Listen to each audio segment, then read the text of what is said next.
Los Angeles, California is known for its iconic Hollywood, Disneyland, and one of America's most famous UFO hotspots.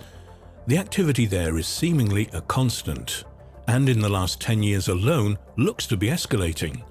From as far back as the 1800s to one of the most deadly UFO battles of all time, the Southern California metropolis has had many reported incidents, including strange lights in the sky and unexplained objects in the ocean.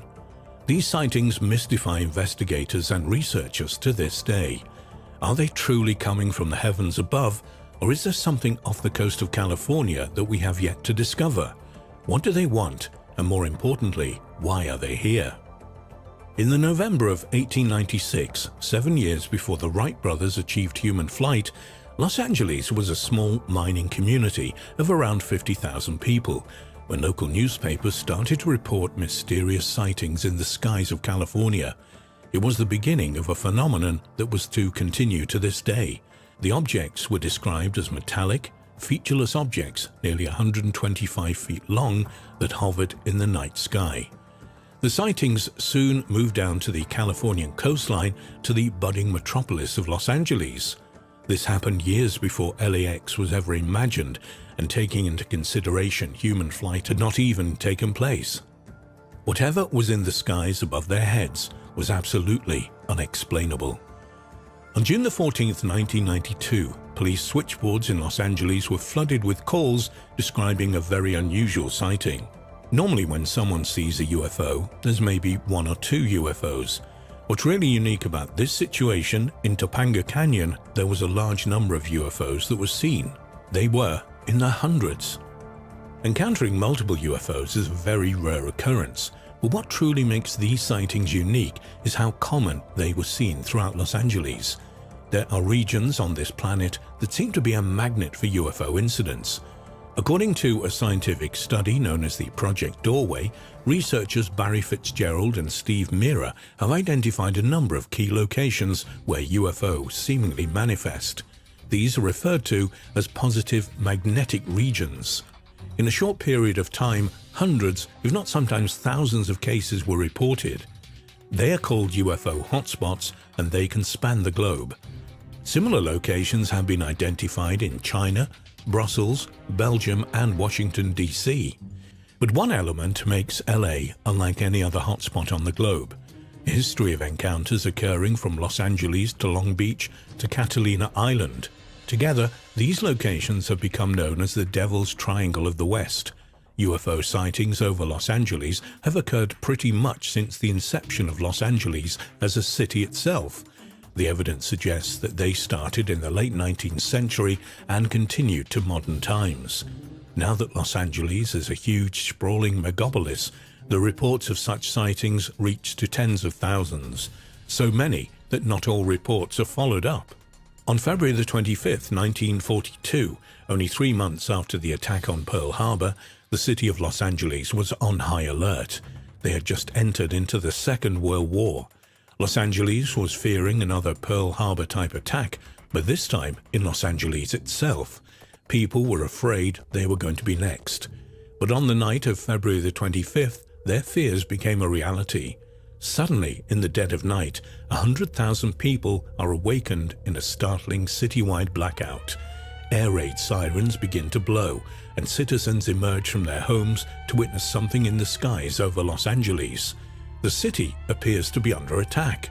Nobody knows what this unidentified object is, and the military steps in and does what it does best. It tries to bring it down. Anti-aircraft guns run into action against the unidentified aircraft in the Los Angeles area. Searchlights closely follow the object down the coast and gets its center in their glare. The military converged on the scene. They focused searchlights on it, and they actually tried to shoot it down. The soldiers at Fort MacArthur fire more than 1,400 anti-aircraft shells in a barrage that should cripple even the strongest aircraft, but the object appears unscathed. No matter what the military throws at this object, they can't penetrate whatever is protecting it. They simply couldn't bring it down. This sighting has been referred to as the Battle of Los Angeles, and for good reason. There was shrapnel falling everywhere. Some were struck by them.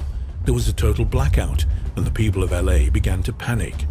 After 1,400 rounds are fired at this thing, presumably it was undamaged because it just simply flew away out of sight of the spotlights. What was it that invaded Los Angeles that night, and why was it seemingly indestructible?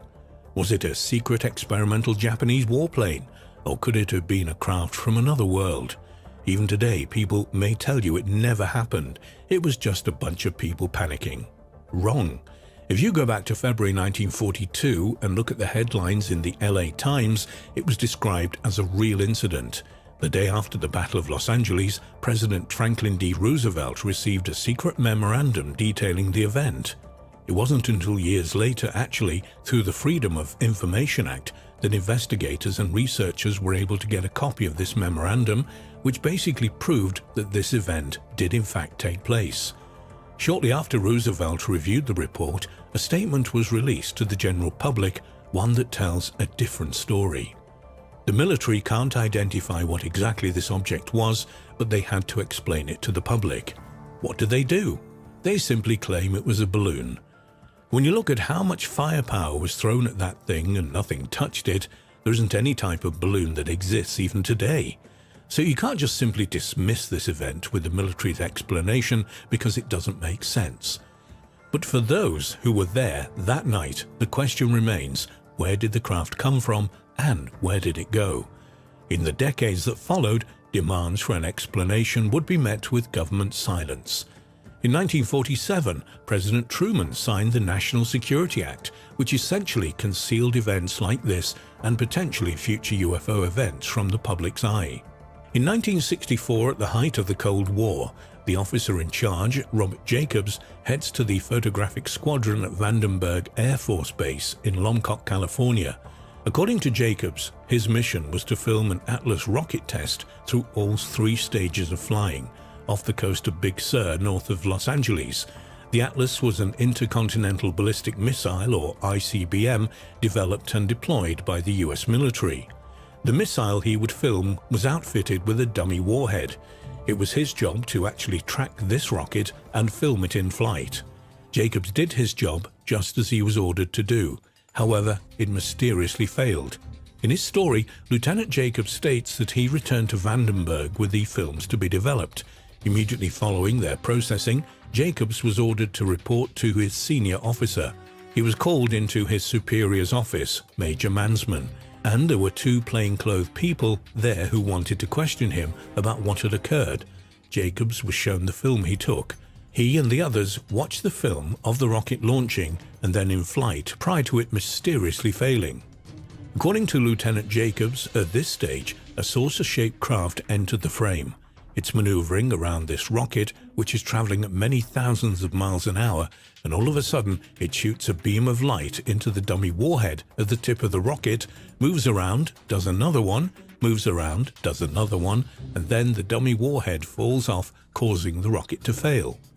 The agents in the room take the footage away, and Jacobs is told by his ranking officer that he is never to speak of the incident. Could it be that Robert Jacobs witnessed an alien presence defending their territory off the coast of Southern California? Like the Battle of 1942, this encounter exposes an alien craft seeming to protect the border between California's land and sea. On November the 8th, 2010, an event occurred striking fear into the heart of Los Angeles again. An unidentified object came from the ocean and climbed in altitude, coming to rest over the city and the sky. When the military was asked about it, they had no idea what it was. They couldn't identify it. The Pentagon, which usually gives an explanation for a UFO event, had nothing to give. They made no remarks. However, there always seems to be a discrepancy between what the military tells you it knows and what the military really knows. Though the military said that they knew nothing, witnesses stated they definitely saw an object launch out of the Pacific Ocean.